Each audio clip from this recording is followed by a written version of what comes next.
예, 뉴스탑10이 뽑은 오늘의 1위입니다. 친문도 걱정하는 조국 수석의 국정, 그리고 다시 따라붙는 주제로 거칠 것 없어진 아베 총리, 다음은 어떤 스텝이냐라는 얘기를 해보겠습니다. 일본의 경제보복 관련해서 조국 수석이 매일매일 강경 메시지를 쏟아내고 있습니다. 오늘도 마찬가지였습니다. 민정수석의 본분을 벗어났다는 비판도 있고, 여당에서는 내년 총선을 위한 계산된 행보 아니냐, 이런 분석도 함께 나오고 있습니다. 김태현 변호사님, 네. 조국 수석이 오늘 오전에도 또 올렸고, 네. 그래서 주말 사이에 10건 가까이가 됩니다. 이 강경 메시지 앞으로도 계속 올리겠죠? 그렇겠죠. 왜냐하면 메시지는 점점 강해지고 비판의 어떤 목소리도 있음에도 불구하고 그걸 알면서도 들으면서도 계속 하는 거거든요. 그렇기 때문에 앞으로도 계속 될 것 같습니다. 보시면 쉽게 얘기하면 문재인 정부의 현재 일본에 대한 강경책에 동조하면 애국, 반대하면 매국 또는 친일파. 이게 이제 주제입니다. 예. 그 주제를 놓고 이제 표현을 여러 가지로 나눠서 하는 거예요. 보시면요. 대법원 판결 부정하면 친일파라고 했고요.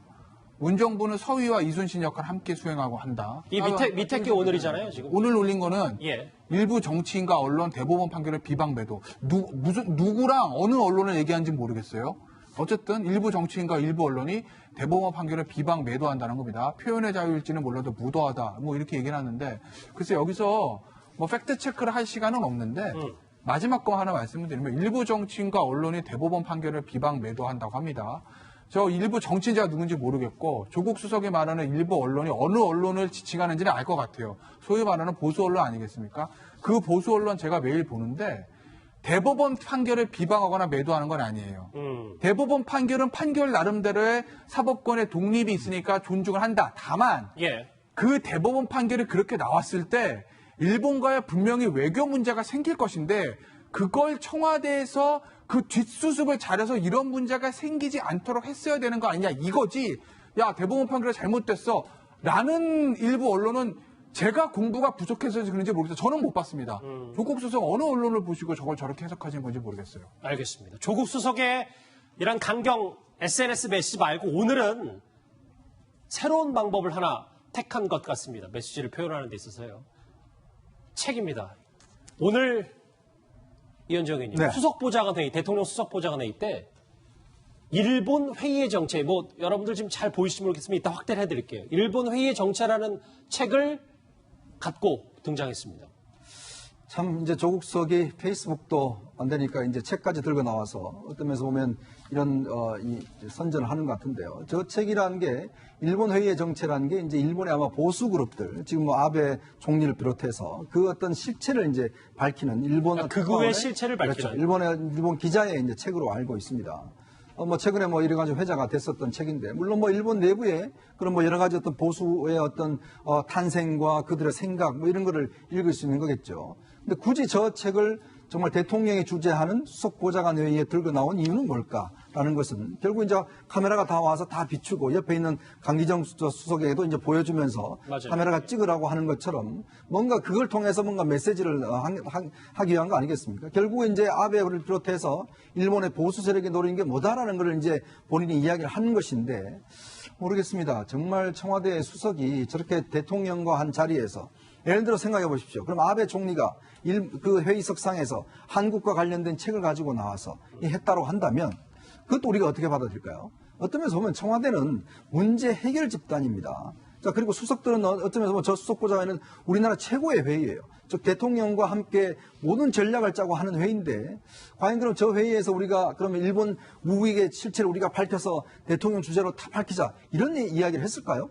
저는 그렇지 않다고 보거든요. 그렇다고 한다면 지금 조국 수석의 행보가 과연 개인의 저런 어떤 것인지 아니면 청와대의 공식 입장인지 솔직히 묻고 싶습니다.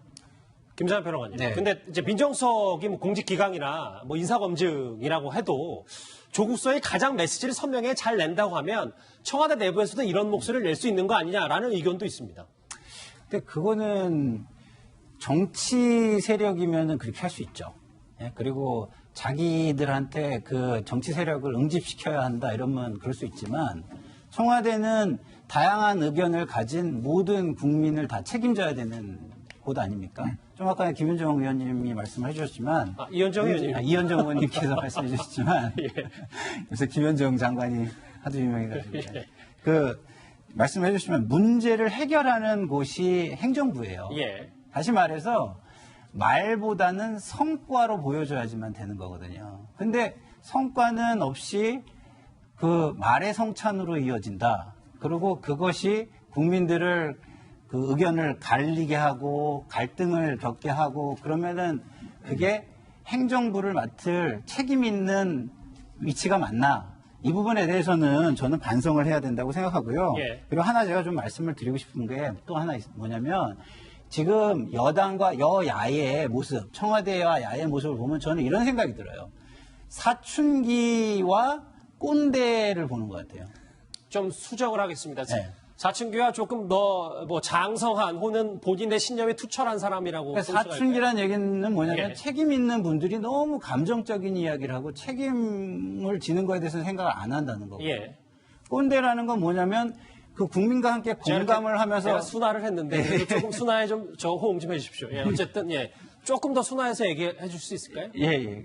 그래서 그런 표현이 뭐 적확하게 안 나올 수도 있지만 그 순화를 좀 부탁드릴게요. 예.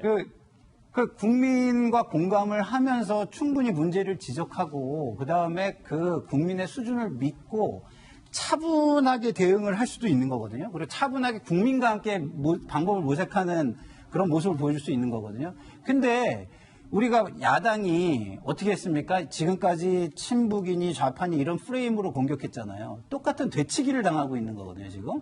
그러면 되치기를 당했을 때 좀 더 성숙한 모습으로 이거를 극복하는 모습을 보여줘야 과거를 극복하고 여당에게도 할 말을 할 수 있는 거라고 저는 생각합니다. 자, 그런데요. 지난 3월 문재인 대통령의 이 발언을 한번 다시 들어봐야 할 것 같습니다. 한번 같이 들어보시죠. 좌우의 적대 이념의 낙인은 일제가 민족 사이를 갈라놓기 위해 사용한 수단이었습니다. 해방 후에도 친일 청산을 가로막는 도구가 되었습니다. 어쨌든 대통령도 불과 4개월 전만 해도 편가르기에 대해서 우려의 뜻을 나타냈었던 거예요. 근데 이재명 차장 오늘 예. 조국 수석이 이런 책을 가져오기 전에 청와대 관계자의 말이긴 하나 예. 이게 청와대 공식 입장은 아니고 법조인으로서 개인 생각을 피력한 거다라고 얘기를 하고 있습니다.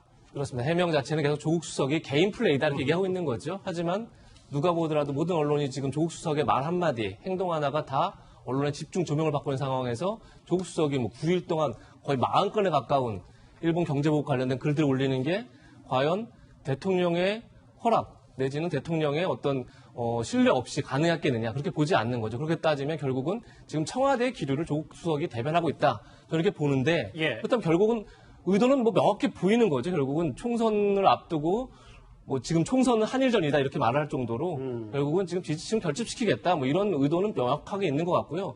다만 제가 더 걱정스러운 건 이런 겁니다. 조국 수석이 좀 개인적으로 특히나 청와대 해명을 이렇습니다. 법조인으로서 개인 생각을 발언한 거다. 네. 근데 저는 정말 이해할 수 없는 게 조국 수석 이런 얘기를 했죠. 그러니까 문재인 대통령을 지지하면 애국이고 반대하면 이적이다라는 뉘앙스의 글을 올렸습니다. 근데 그것은 정말로 어떻게 역사의 진보, 본인이 진보를 자처하는데 진보를 정확하게 부정하는 거죠. 역사의 진보는 너와 내가 생각이 달라도 난 너의 말할 자유를 인정한다는 게 역사의 진보인 거죠. 그것이 예. 헌법 정신이고 민주주의의 가치인 거죠. 그런 점에서 법조인이 어떻게 생각이 다른 건 이적이라고 얘기할 수 있는 점 그게 오히려 더 좀 놀랍고 사실은 우리가 유명한 소설이고 영화도 남한산성에 보면 이런 게 있지 않습니까? 그러니까 병자호란을 맞아서 이제 석화를 주장했던 김상원이 나오고 그다음에 화친을 주장했던 최명길이 나오죠. 그래서 한쪽은 오랑캐에게 생명을 구걸하더라도 나라를 지켜야 한다. 이런 쪽이 주장이고 한쪽은 오랑캐에게 생명을 구걸하니 차라리 죽는 게 낫다. 이렇게 주장합니다. 그때 나왔던 말이 바로 양실론입니다. 둘 다 옳다. 이것이 역사의 증언입니다. 그런데 역사가 지금 우리가 굉장히 위기 앞에서 여러 가지 논쟁들을 하고 있는 상황에서 우리 편은 애국이고 상대편 이적이다. 그 말이 바로 대통령이 초당적 협력을 하자고 여야 5당 대표를 만났을 때 나온 얘기입니다. 그래서 이게 과연 청와대가 지금 메시지를 어떻게 정리하려고 이렇게 하는지에 대해서 굉장히 좀 의아한 상황입니다. 알겠습니다. 자, 그런데 청와대는 일단 뭐 공식 입장이 아니라고 선을 그었습니다만 조국 수석에 대해서 여당 내부에서도 공개적인 우려의 목소리가 오늘 나왔습니다. 여당 사무총장의 목소리 같이 들어보시죠. 한일 관계나 또 이를 둘러싼 문제들은 굉장히 이제 복잡하고 미묘한 문제이기 때문에 그렇죠. 민법적으로 이렇게 감정에서 표현하기는 좀 어렵다 이렇게 생각을 합니다. 공직자로서 이렇게 그 갈등을 오히려 확산시키는 심화시키는 그런 역할은 적절하지는 않다 이렇게 생각합니다. 저희는 저 질문 좀 해석을 좀 더 달아보면 이현정 의원님 저거는 정말 여당의 사무총장, 친문 사무총장이 좀 정말 우려 섞인 목소리인지 아니면 큰 틀에 봤을 때 이렇게 여당 내부에서 한번 눌러주는 느낌이 뭔가 이 큰 틀에서도 좋은 느낌인지 두 가지 중에 어떤 겁니까? 사실 이제 지금 여당 인사들을 이렇게 비공개적으로 만나보면 다들 걱정합니다. 왜 이렇게 조국 수석이 어떤 면에서 보면 이렇게 편가르기를 하는가라는 문제에 대해서 다들 우려하는 시선 섞인 보고 있거든요. 생각해 보십시오. 예를 들어 청와대에 있는 인사가 어떻게 개인적인 인격이 있을 수 있습니까? 그럼 문재인 대통령과 변호사 문재인이 다릅니까? 대통령 이야기하면 대통령으로서 한 이야기고 아니면 법조인 문재인으로서 한 이야기인가? 이게 아니잖아요. 결국 문재인 대통령이 하신 말씀이잖아요. 마찬가지입니다. 조국 민정수석이 그럼 인간 조국과 민정수석 조국이 지금 다릅니까? 다른 이중인격을 가지고 지금 이야기하는 게 아니지 않습니까? 자, 그러다 보니까 지금 여당도 사실 어떤 면에서 정치적인 부담이 크죠. 왜냐하면 지금 뭔가 여야의 협조가 필요하고 국민들을 통합해 나가는 힘을 모아 나가는 단계가 필요한데 지금 윤호중 지금 사무총장의 이야기에 맞다나 너무 청와대가 앞장서서 모든 것들을 헤쳐나가는 이런 모습을 보이다 보니까 결국 당연히 부담을 오는 거죠. 저는 솔직히 걱정되는 게 윤호중 총장이 아마 내부적인 지지자들한테 오늘 상당히 아마 시달릴 가능성도 있습니다. 왜냐하면 이게 사실은 여당 내에서 요즘은 뭔가 좀 자기 목소리를 이야기를 하면 이게 어떤 맞지 않으면 굉장히 공격하는 분위기가 있어요. 그러다 보니까 강훈식 의원이나 박근계 의원은 아주 조국 수석이 잘했다라고 이야기를 하지 않습니까? 예. 그런 분위기가 있는 거죠. 그렇기 때문에 어떤 면에서 보면 저는 여당이 청와대를 이끌어 나가고 국정을 이끌어 나가려면 여당도 제 목소리를 좀 내야 된다. 저는 그런 생각이 듭니다. 야권에서는 민주당이 내년 총선을 반일 선동 편가르기 구도로 만들려는 건 아니냐 이렇게 오늘 비판했습니다. 그 목소리 들어보시죠. 지금 이 정권의 대응은 나라를 패망으로 몰아갔던 두 한말의 쇄국 정책이나 다를 것이 없습니다.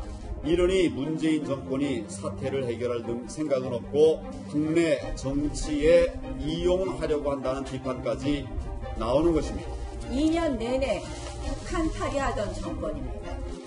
이제는 일본팔입니다. 이 경제 현실을 일본화하고 있는 이 정부야말로 친친일파 아닌가 보고 있습니다. 상황이 이렇게 비상한데도 자유한국당은 불난데 부채질만 하고 있는 격입니다.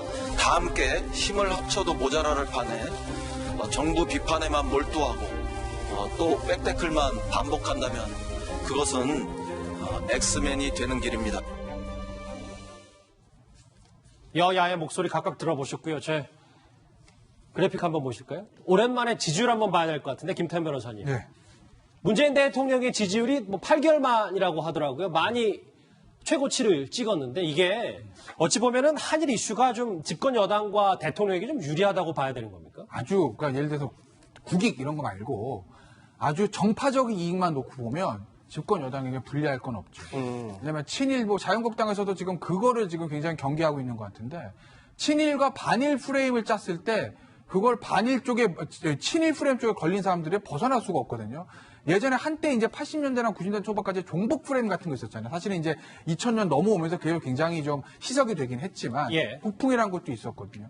그 당시 이제 안보를 무기로 종북 프레임을 짰을 때 거기에 걸렸던 지금의 이제 여당 쪽이 굉장히 선거에서 좀 곤란한 그걸 겪었던 그 역사들이 있어요. 그걸 반대로 생각해보면 이제는 뭐 이제 친일 프레임이 그 종북 프레임을 대신한다고 저는 보는데 그 친일 프레임은 종북 프레임보다 조금 더 국민의 감정을 자극하는 부분이 있기 때문에 이게 아마 정략적으로만 보면 내년 총선에 여권에게 상당히 유리하게 작용을 할 거다. 그리고 지금 대통령 지지율이 오른 것도 그거에 영향이 없다고는 볼 수 없는 거죠.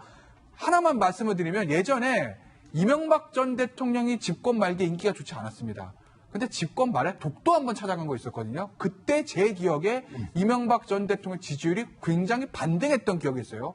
일본과의 각을 세우는 문제는 어찌됐든 간에 국민들에게 지지는 받는다. 감정적으로. 그러니 이 정국이 계속이 되면 아마 내년 총선에 여당에게는 좀 유리하게 작용은 할 겁니다. 알겠습니다. 저희가 준비한 1위 주제답게 실시간 댓글 들어왔다는 소식을 받았습니다. 소통하는 뉴스 탑10 한번 어떤 댓글과 의견들이 있는지 하나하나 짚어보겠습니다.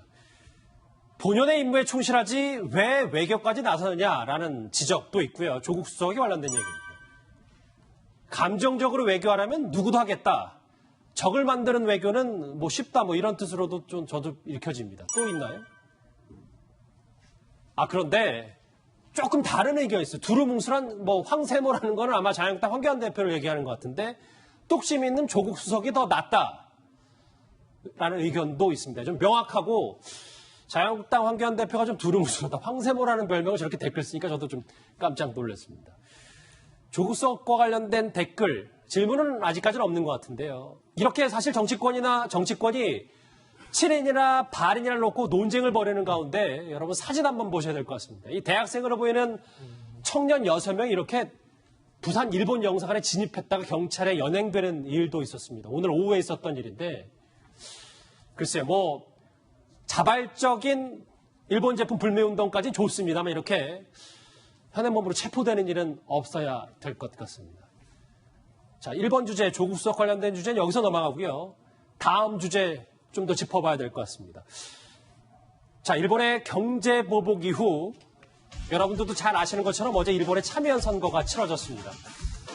우리가 이웃나라의 참여연 선거에 이렇게 관심을 가질 수밖에 없었던 이유, 바로 아베 총리의 독주가 이어질 것이냐 여부 때문이었겠죠. 먼저 도쿄 중심가에서 막판 유세를 하던 아베 총리의 목소리부터 먼저 듣고 오겠습니다.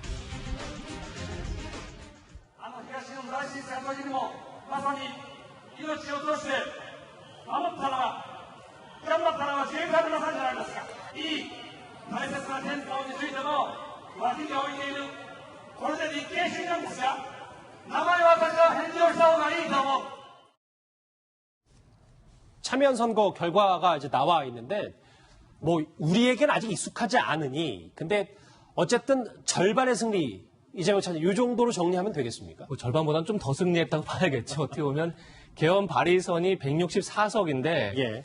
161석 얻었으니 뭐 거의 개헌 발의선에 가까이 왔고 그래서 야당을 설득해서 물론 이제 아베 신조 총리의 구상 자체는 내년에 바로 이제 전쟁을 할 수 있는 나라로 개헌을 해서 시행하는 거다라고 했지만 조금 시간 늦어질 수 있겠죠. 하지만 거의 개헌 발의선에 가까이 와 있는 거고 이미 하원인 중의원이 3분의 1을 얻고 있기 때문에 사실 뭐 개헌, 그러니까 본인의 임기가 2021년 9월까지로 알고 있는데 그 전까지 개헌을 하겠다라는 구상은 계속 뭐 밀고 가지 않을까 싶습니다. 어쨌든 간에 참여연 선거를 통해서 다시 한번 본인의 지지를 확인했죠. 그러다 보니까 아마도 이제 한국을 향한 경제 보복 수위도 점점 높아지지 않을까. 그것이 우리한테 제일 큰 걱정이죠. 그 얘기를 받아서 보면 이현정 의원님 어쨌든 본인도 물론 뭐 절반의 승리보다 좀 높다고 이재명 차장이 평가를 해줬습니다만 본인도 스스로 선거에 승리했다고 자평을 했다는 제가 기사를 봤어요. 그만큼 경제 보복이라든지 앞으로 전쟁할 수 있는 나라를 만드는 개헌이라든지 독주를 지금 현재로서 막을 수는 없네요. 그렇죠. 지금 일단 뭐 세석이 모자랍니다만은 그러나 이제 무소속의 설득이나 이런 걸 통해서 또 할 수도 있고 또 사실은 이제 지금 아베 신조 총리가 이끄는 이번 선거에서 어떤 면에서 보면 예전보다는 많이 표를 얻었기 때문에 본인으로서는 일단 성공이라고 할 것 같습니다. 근데 이제 문제는 우리 문제를 어떻게 풀 것이냐에 대한 문제인데 예. 아베 총리가 나선 이야기는 이제 한국이 제대로 된 답을 가져와야 된다라는 이야기를 한 겁니다. 바로 얘기한 거잖아요. 그렇죠. 예. 이제 그 이야기를 비춰보면 결국 이제 이번 선거 끝나면 뭔가 좀 해결의 기미가 보이지 않겠는가라는 게 일각의 이제 지적이 있었습니다만은 결국 아마 이번에 이 선거 끝나더라도 한국과 관련된 문제는 풀지 않겠다는 의지가 강한 것 같아요. 즉 공식적으로 1965년 한일협정에 대한 문재인 정부의 입장이 뭐냐, 이걸 준수할 거냐 말 거냐에 대한 입장을 가져와야 된다. 아마 이런 이야기를 한 것 같고 그 예. 부분에 대해서 일단 지금 오늘 우리 청와대는 강력하게 대응을 했습니다. 참여연 선거 결과는 우리 예상과 뭐 크게 빗나가진 않았습니다. 오늘 문재인 대통령도 일본의 참여연 선거 이후 첫 메시지를 내놨는데요. 그 목소리 한번 같이 들어보시겠습니다. 지금까지 우리는 가전, 전자, 반도체, 조선 등 많은 산업 분야에서 일본의 절대 우위를 하나씩 극복하며 추월해 왔습니다. 우리는 할 수 있습니다. 대통령도 오늘은 뭐 일본을 정확하게 겨냥하지는 않았습니다. 그런데 이 대일 특사로 계속 거론되고 있는 이낙연 총리가 순방을 마치고 돌아왔어요. 근데 일본 참여 선거 끝나면 외교 협의가 쉬워질 것이다라는 어떤 뭐 증거나 혹은 자신감이 있는 겁니까? 뭐 그런 부분도 뭐 일부 있을 수 있습니다. 왜냐하면 계속해서 그 일본 쪽과 통화를 하고 있다고 이낙연 총리가 이야기를 하고 있지 않습니까? 근데 저는 다른 측면도 있다고 봅니다. 이게 그 갈등이라는 걸 해결하려면 어느 순간인가 터닝 포인트를 만들어야 됩니다. 그러면은 그 터닝 포인트의 명분을 줘야 되는데 예. 현명하게 저런 식으로 이야기를 해서 그런 순간을 만들려고 하는 그런 모습으로 저는 보이거든요. 그래서 이낙연 총리의 저 발언은 제가 볼 때는 상당히 현명한 발언이다라고 저는 생각합니다. 알겠습니다. 10월에 있을 뭐 일본의 일왕 즉위식에 이낙연 총리가 함께 할 거라는 뭐 신동아의 단독 보도도 저희가 짚어봤었는데 일본의 경제부 관련해서 기업, 정치권 그리고 참여연 선거를 막 끝낸 일본의 내부 얘기까지 차례로 살펴봤습니다.